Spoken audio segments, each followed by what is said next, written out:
ခေါင်းဒီခေါင်းပိုင်းလေးပြီးသွားပြီဆိုရင်ခဏကိုယ်ပိုင်းလေးထိုးဖို့အတွက်ပါနော်ခဏကိုယ်ပိုင်းလေးထိုးဖို့အတွက်စပါမယ်ပထမဆုံးမချင်ရင်လုပ်ပြီးတော့မှမချင်ရင်နဲ့မှတိုင်တိုး6တိုင်ထိုးလိုက်ခင်မယ်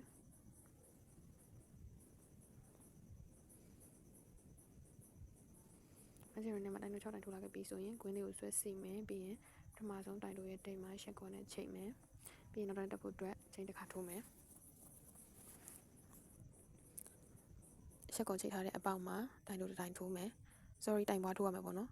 တိုင်ပွားတစ်ချိန်2ချိန်ပတ်လက်တိုင်ပွားထိုးရမှာပေါ့နော်တိုင်ပွားစုစုပေါင်း6ချိန်ရှိရပါမယ်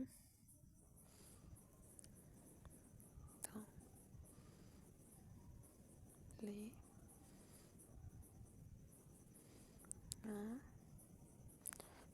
တိုင်ပွား6ချိန်ရပြီဆိုရင်ပထမဆုံးတိုင်တိုးရဲ့ထိပ်မှာရှက်ကောနဲ့ချိန်မယ်ပြီးရင်နောက်တစ်တန်းတက်ဖို့အတွက်ချိန်တစ်ခါထိုးမယ်တက်ပြီးရင်နောက်တစ်တန်းမှာတိုင်တိုးတိုင်ပွား6ချိန်ထိုးရမယ်ပေါ့နော်တိုင်တိုးနောက်တစ်ပေါက်မှာတိုင်ပွားဒါဆိုတစ်ချိန်ရပြီပေါ့နော်နောက်ထပ်5ချိန်ထပ်ပြီးတော့မှထိုးလိုက်ခဲ့မယ်တိုင်တိုးတိုင်ပွား6ချိန်ပြည့်ပြီဆိုရင်ပထမဆုံးတိုင်တိုးထိပ်မှာရှက်ကောနဲ့ချိန်မယ်ဒီ3တန်းပြည့်ပြီ4 5 6 3တန်းကိုတပေါက်တစ်တိုင်စီနဲ့ထိုးလိုက်ခဲ့မယ်18တိုင်ရှိရမယ်ပေါ့နော်18တိုင်ကို4 5 6 3တန်းထိုးလိုက်ခဲ့မယ်တပေါက်တစ်တိုင်စီနဲ့3တန်းထိုးလာခဲ့ပြီဆိုရင်ရှက်ကောနဲ့ချိန်ပြီးမှဒီမယ်ပေါ့နော်ဒီဟာလေးကိုဒါမျိုးလေးနှစ်ခုထိုးပြရမယ်ပေါ့နော်နှစ်ခုထိုးပြီးပြီးမှကြည်ဖြတ်ထားပေါ့နော်တစ်ဖက်ကတော့ဖြတ်စရာမလိုဘူးနော်အဲ့ဒါပြီးဒီဟာလေးနှစ်ခုဆက်မယ်ပေါ့နော်ဒီနေရာမှာချိန်တစ်ခါမထိုးတော့ဘဲနဲ့ပေါ့နော်ဒီကအဆုံးနားလေးပေါ့နော်ရှက်ကောချိတ်ထားတဲ့အပေါင်နားလေးမှာတွားပြီးတော့မှထိုးထည့်လိုက်မယ်ပြီးရင်ဒီနှစ်ခုကိုရှက်ကောနဲ့ချိတ်လိုက်မယ်ချိတ်ပြီးနည်းနည်းတင်းလေးဆွဲပေါ့နော်ဒီနေရာလေးနည်းနည်းဟာတက်ပါတယ်ပြီးရင်ချိန်တစ်ခါထိုးမယ်ချိန်တစ်ခါထိုးပြီးရင်ဒီဘက်မှာ18တိုင်ရှိမယ်ဒီဘက်မှာ18တိုင်ရှိမယ်တပေါက်တစ်တိုင်စီထိုးလာခဲ့ရမယ်ပေါ့နော်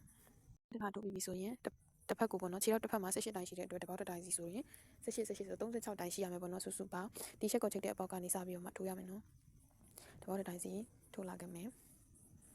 16တိုင်ထိုးလာခဲ့ပြီဆိုရင်ဒီဘက်တစ်ဖက်မှာလည်းဒီရှက်ကောနဲ့ချိတ်ထားတဲ့အပေါက်ကနေစထိုးရမယ်ပေါ့နော်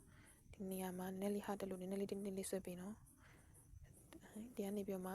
တပေါက်တစ်တိုင်စီ18တိုင်ပြီးအောင်ထပ်ပြီးတော့မှထိုးလာခဲ့မယ်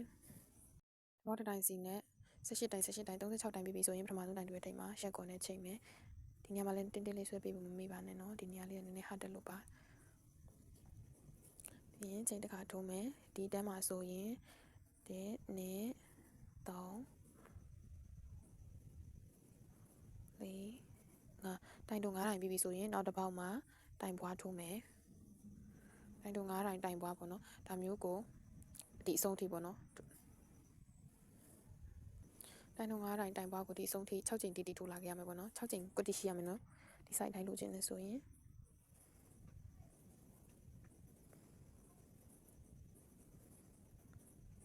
ပြီးရင်တိုင်ပွားဒီအဆုံးထိထိုးလာခဲ့မယ်နော်တိုင်ပွား6ချိန်ထိုးလာပြီဆိုရင်နောက်ဆုံးမှရှက်9ချိန်ပြီးချိန်တစ်ခါထိုးမယ်ဒီစစ်မှာဆိုရင်တပေါက်တစ်တိုင်စီနဲ့တိုင်တိုး8တိုင်ထိုးလာခဲ့မယ်3 4 5 6 9 108တိုင်ထိုးလာခဲ့ပြီဆိုရင်နောက်တစ်ပေါက်မှာတိုင်ပွားထိုးမယ်တိုင်ပွားတစ်ချိန်ထိုးမယ်နော်တိုင်တိုး8တိုင်တိုင်ပွားထိုးလာခဲ့မယ်ပြီးပြီဆိုရင်တပေါက်တစ်တိုင်စီနဲ့တိုင်တိုး24တိုင်ပြောင်းထိုးရပါမယ်3 4 5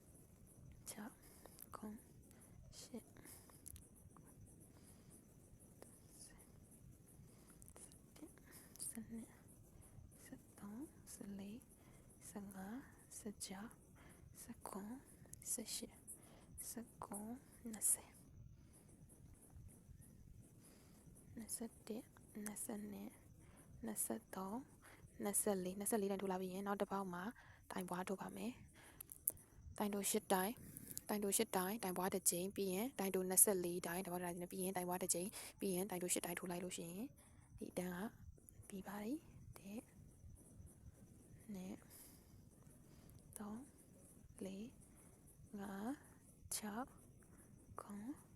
10ဒါဆိုရင်တန်းပြီးပါပြီရှက်ကောနဲ့ချိန်ပြီးမှချိန်တစ်ခါထိုးမယ်နောက်လည်းတက်ဖို့အတွက်ပြီးတော့ဒီအဆင့်ကနေပြီးတော့မှပေါ့နော်တန်းရှိလည်းမသိဘူး1 2 3 4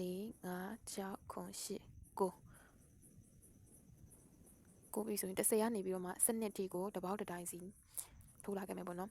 44တိုင်ရှိရမယ်ဒီမှာဆိုလို့ရှိရင် 10ကနေစနစ်ထိ3တန်းကို44တိုင်း3တန်းကိုထိုးလာခဲ့မယ်နော်တဘောတစ်တိုင်းစီနဲ့10 11စနစ်3တန်းထိုးလာခဲ့ပြီဆိုရင်နောက်တန်းတက်ဖို့ချိန်တစ်ခါထိုးမယ်နော်ပြီးရင်တိုင်း2နဲ့3 4 5 6 8တိုင်းတို့8တိုင်းလောက်ထားရယ်ပြီးရင်နောက်တစ်ပေါက်မှာတိုင်းရော့ထိုးမယ်နောက်ပြီးရင်တိုင်းတို့24တိုင်းတဘောတိုင်းစီထိုးလာခဲ့မယ်ပေါ့နော်တိုင်းရှိပြီ3တိုင်း24တိုင်းထိုးခဲ့မယ်နော်တဘောတိုင်းစီနဲ့တိုင်းတို့24တိုင်းထိုးလာခဲ့ပြီဆိုရင်နောက်တစ်ခုကိုတိုင်းရော့တစ်ကြိမ်လုပ်ပါမယ်တိုင်းရော့တစ်ကြိမ်ပြီးရင်နောက်တစ်ကျန်တာကတိုင်းတို့တဘောတိုင်းစီနဲ့8တိုင်းရှိရမယ်နဲ့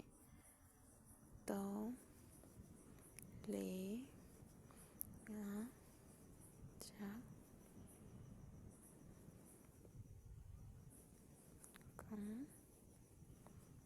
8တဘောတိုင်းစီနဲ့8တန်းပြီးဆိုရင်8ကောနဲ့ချိန်ပါမယ်ပြီးရင်ချိန်တစ်ခါတက်မယ်ဒီစစ်မှာဆိုရင်အပေါ်မှာကဒီပေါ်မှာကတိုင်းတို့9တိုင်းတိုင်ပွားထူထားတဲ့အတွက်ဒီပေါ်မှာဆိုရင်ပြန်ပြီးတော့မှခန္ဓာကိုယ်အတွက်ချုပ်မယ်ပေါ့နော်ဒီလိုပိုက်ဖောင်းဖောင်းလေးဖြစ်ရှင်တဲ့အတွက်အဲ့ဒီအတွက်တိုင်းတို့9တိုင်းတိုင်ပွားထူထားတဲ့ဟာကို9တိုင်းတိုင်ပွားထူထားတဲ့ဟာကိုတိုင်းတို့9တိုင်းတိုင်ရော့ဆိုပြီးပြန်ပြီးမှပြန်ထိုးမယ်ပေါ့နော်နဲ့3 4 5ပြီးရင်တိုင်ရော့ထိုးပါမယ်ဒါဆိုတစ်ချိန်ရပြီပေါ့နော်နောက်တစ်ချိန်ထိုးပါမယ်1 2 3 4 5 တိုင်းပြီးပြီဆိုရင်နောက်တစ်ခုကိုတိုင်ရော့လုပ်ပါမယ်တိုင်းတို့9တိုင်းတိုင်ရော့ကိုပေါ့နော်ဒီအဆုံးထိ6ချိန်ပြည့်အောင်ထိုးလာခဲ့ရမယ်နော်တို့9တိုင်းတိုင်ရော့ကို6ချိန်ထိုးလာခဲ့ပြီဆိုရင်ပထမဆုံးတိုင်တို့ရဲ့ထိပ်မှာရှက်ကောနဲ့ချိန်မယ်ပြီးရင်ချိန်တစ်ခါထိုးမယ်နောက်တစ်စစ်မှာဆိုရင်တိုင်2ကိုတစ်တိုင်းနှစ်တိုင်းပြီးပြီဆိုရင်တိုင်ရော့တစ်ချိန်လုံးမယ်တိုင်ရော့တစ်ချိန်လုံးမယ်ပြီးပြီဆိုရင်နောက်တစ်ပေါက်မှာတစ်တိုင်းနှစ်တိုင်းဒီလိုလေးရမယ်ပေါ့နော်တိုင်2နှစ်တိုင်းတိုင်ရော့တိုင်2နှစ်တိုင်းအဲ့လိုလေးပေါ့နော်သူလဲ6ခါပြီးအောင်ထိုးရပါမယ်တစ်တိုင်းနှစ်တိုင်းတိုင်ရော့1 2 1 2တိုင်ရော့1 2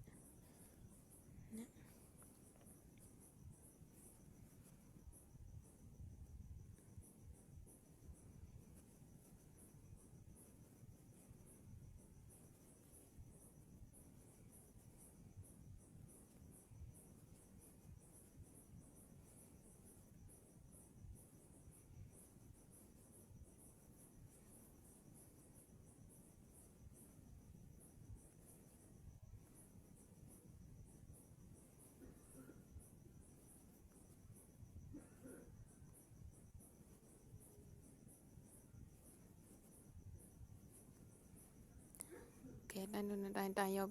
6ချိန်ပြည့်လာပြီဆိုရင်နောက်ဆုံးမှာရှက်ကောနဲ့ချိန်မယ်ပြီးရင်ချိန်တစ်ခါထိုးမယ်ဒီစစ်မှာဆိုရင်တိုင်တို့3တိုင်းတိုင်ရော့6တိုင်းထိုးရပါမယ်တိုင်တို့3တိုင်း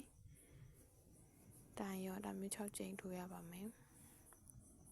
တိုင်ရော့6ချိန်ပြောင်းထိုးလာခဲ့ပြီးဆိုရှက်ကောနဲ့ချိန်မယ်ချိန်တစ်ခါထိုးမယ်ပြီးရင်တပေါက်တစ်တိုင်းစီနဲ့တိုင်တို့24တိုင်းတတန်းပဲထိုးလာခဲ့မယ်နော်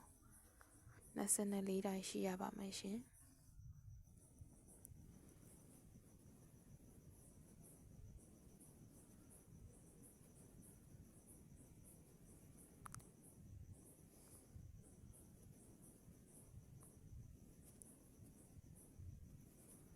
အယုတ်လေးတွေကထိုးပါများမှလက်ရလေးညီပြီးတော့မှလှလာတယ်ပေါ့နော်ဒါမို့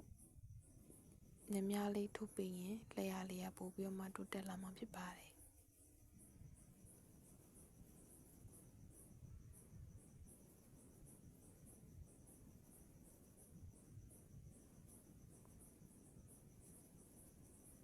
တဘောတစ်တိုင်းစီနဲ့24တိုင်း တိုင်တိုး24တိုင်တိုးလာခဲ့ပြီးဆိုရင်ပထမဆုံးတိုင်တိုးအထိပ်မှာရှက်ကိုနဲ့ချိန်မယ်ပြီးရင်ကျိုးကိုဒီကျိုးကပေါ့နော်ဒီခေါင်းနဲ့ဒီလိုမျိုးတွဲချုပ်မှာဖြစ်တဲ့အတွက်ရှည်လေးခြံရပါမယ်ဒီလိုလေးချုပ်မှာပေါ့နော်မို့ဖြစ်ပြီးရင်ခဏကိုအတွက်ကပြီးပါပြီ